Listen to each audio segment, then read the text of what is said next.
Madaling araw pa lang ay gising na ang lungsod.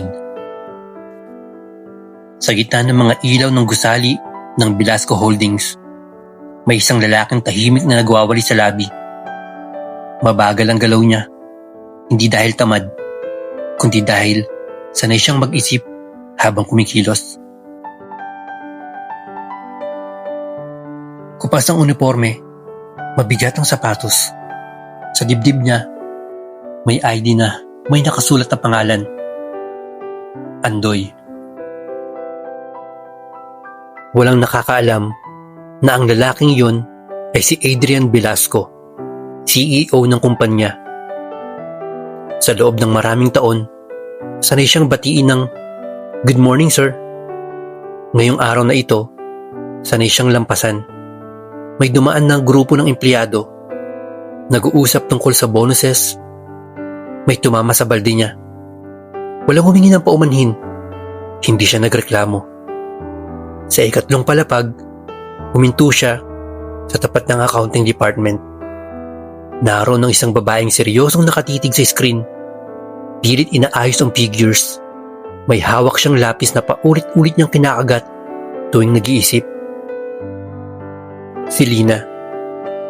Hindi agad napansin ni Lina si Adrian. Hanggang sa tumunog ang map sa sahig. Napalingon siya. "Oh, sorry po." At kanyang sabi. "Naka-istorbo ba ako?" Umiiling si Adrian. "Hindi." Tumangulang si Lina at bumalik sa trabaho. Walang eksenang espesyal. Walang dramatic na musika. Pero napansin ni Adrian ang isang bagay.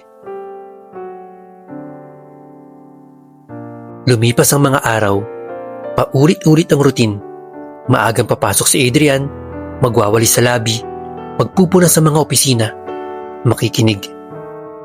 Naririnig niya ang mga reklamo ng empleyado na hindi umaabot sa boardroom. Nakikita ang pagod na hindi lumalabas reports. At araw-araw sa pantry, may isang basong tubig na iniiwan sa tabi ng map bucket. Walang pangalan. Walang note.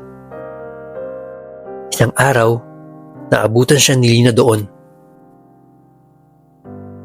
"Para po yan sa inyo," sabi nito. Parang normal lang. "Nakalimutan ko rin kasi uminom." Ngumiti si Adrian. "Salamat." "Matagal na ho ba kayo dito?" "Matagal," sagot niya. At totoo yun. Sa paraang hindi niya kayang ipaliwanag. Isang hapon, nagkaproblema ang printer. Nagkakagulo ang accounting. Tahimik lang si Adrian sa gilid. Pinagmamasdan kung paano inaayos ni Lina ang sitwasyon kahit siya ang napapagod. "Kuya!" tawag ni Lina. "Baka madumihan kayo. Pasensya na." "Okay lang," sagot niya. Napatingin si Lina sa kanya. "Hindi ba kayo napapagod?" Napaisip si Adrian. "Oo," sagot niya. "Pero sanay na." Tumango si Lina. Ako rin." Sa pagtapos ng araw, halos lahat ay umuwi na. Naiwan si Lina sa desk. Naiwan si Adrian sa map. Tahimik ang buong palapag. "Kuya Andoy," biglang sabi ni Lina. "Thank you ah. Kahit hindi nyo trabaho, tumulong kayo kanina." Ngumiti si Adrian. "Kasi hindi lahat ng trabaho nakasulat sa kontrata." Ngumiti si Lina. Pagod pero totoo.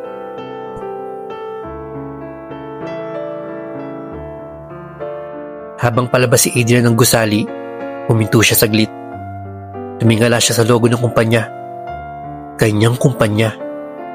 Sa bulsa niya, hawak niya ang ID na matagal niyang hindi na ginagamit. CEO. Bumuntong hininga siya. "Hindi pa ngayon." Bulong niya sa sarili. At sa itaas, Sa ikatlong palapag, si Lina ay nag-iisa sa opisina. Hindi alam na ang lalaking tinrato niyang pantay ay siyang may kakayahang baguhin ang buhay niya. Hindi agad naging espesyal ang lahat. Sa mga sumunod na linggo, paulit-ulit lang ang araw ni Adrian bilang si Andoy. Pare-parehong sahig, pare-parehong ilaw, pare-parehong mga mukhang hindi siya napapansin. Pero may isang bagay na dahan-dahang nagbabago. Si Lina. Hindi sila madalas mag-usap. Minsan, tango lang. Minsan, ngiti. Minsan, simpleng, ingat po. Pero napapansin ni Adrian na tuwing may napapagalitan sa accounting, si Lina ang unang tumatayo para umako ng responsibilidad. Napansin niyang hindi ito nagreklamo kahit palaging napapagod. Isang gabi, sabay silang naiwan sa pantry. Hindi pa kayo umuwi? Tanong ni Lina. May tatapusin pa. Sagot ni Adrian. Tahimik silang uminom ng kape.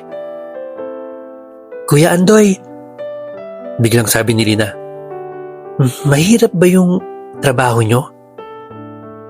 Napangiti si Adrian.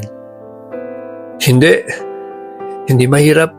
Mahirap lang kapag pakiramdam mo hindi ka mahalaga. Napatingin si Lina sa kanya. Lahat mahalaga, sabi niya. Kahit hindi nakikita. Sa gabing yon, unang beses napansin ni Adrian kung kailan siya huling nakarinig ng ganong salita. Hindi bilang CEO, kundi bilang tao. Lumipas ang mga araw, mas naging malapit sila. Kwentuhan tungkol sa ulan, sa traffic, sa pagod. Isang gabi, nakita ni Adrian si Lina sa hagdan. Tahimik na umiiyak. Hindi siya umupo sa tabi. Hindi siya nagtanong agad. Okay ka lang? Maingat niyang tanong. Umiling si Lina. Kapag ba sinabi kong hindi, may magbabago? Napaisip si Adrian. Hindi ko alam, sagot niya. Pero may makikinig. Doon nagsimula ang mga kwentong hindi sinasabi sa iba. Tungkol sa pamilya ni Lina, sa responsibilidad, sa takot na maiwan. Hindi sinabi ni Adrian ang kanya. Sa unang pagkakataon sa buhay niya, pinili niyang manahimik. Dumating ang memo tungkol sa cost cutting. Takot ng lahat. Narinig ni Adrian ang mga bulong, tanggalan, bawas sahod. Si Lina, ang isa sa mga posibleng maapektuhan. Gabi-gabi, nakikita niya nag-overtime si Lina. Pilit pinapakita na kaya niya. Isang gabi, sinabi ni Lina, Kuya, kung matatanggal ako, okay lang, basta nagawa ko lahat. Hindi nakasagot si Adrian. Dahil sa unang pagkakataon, may kapangyarihan siyang pigilan ng sakit. Pero bilang Andoy, wala siyang karapatang gawing yon. Dumating ang araw ng company assembly. Puno ang auditorium. Nasa likod si Lina. Pagod, walang inaasahan. Nang pumasok si Adrian, nakasuit, diretso ang tindig. Hindi agad siya nakilala ni Lina. Hanggang magsalita siya. Magandang umaga. Ako si Adrian Velasco. Nanlamig ang buong katawan ni Lina. Sa loob ng isang buwan, patuloy ni Adrian, nakilala ko ang kumpanyang ito, hindi bilang CEO, kundi bilang janitor. Hindi makatingin si Lina. Hindi siya galit. Hindi rin siya masaya. Nalilito siya. Pagkatapos ng assembly, Hindi niya hinanap si Adrian. Umuwi siya. Umuwi siya ng tahimik. Lumipas ang mga araw na walang usap. Hindi pinilit ni Adrian si Lina. Isang hapon, nakita niya si Lina sa labi. "Hindi ka ba galit?" tanong ni Adrian. "Galit ako," sagot ni Lina. "Pero mas nangibabaw ang lungkot." "Pasensya na," sabi ni Adrian. "Hindi ko sinadyang saktan ka." "Alam ko," sagot niya. "Pero sana sinabi mo." Tahimik silang naglakad palabas ng gusali. "Hindi kita minahal dahil janitor ka," dagdag ni Lina. "Minahal kita dahil marunong kang makinig." Huminto si Adrian. "At minahal kita," sagot niya. "Kahit wala akong suot na uniforme o suit." Hindi sila nagyakapan. Hindi naghalikan. Naglakad lang silang magkatabi. Isang ordinaryong umaga. Si Lina papasok sa opisina. Si Adrian naglalakad kasama niya. Hindi bilang boss. Hindi bilang janitor. Pantay. Sa pintuan ng gusali, may bagong plakang nakasabit.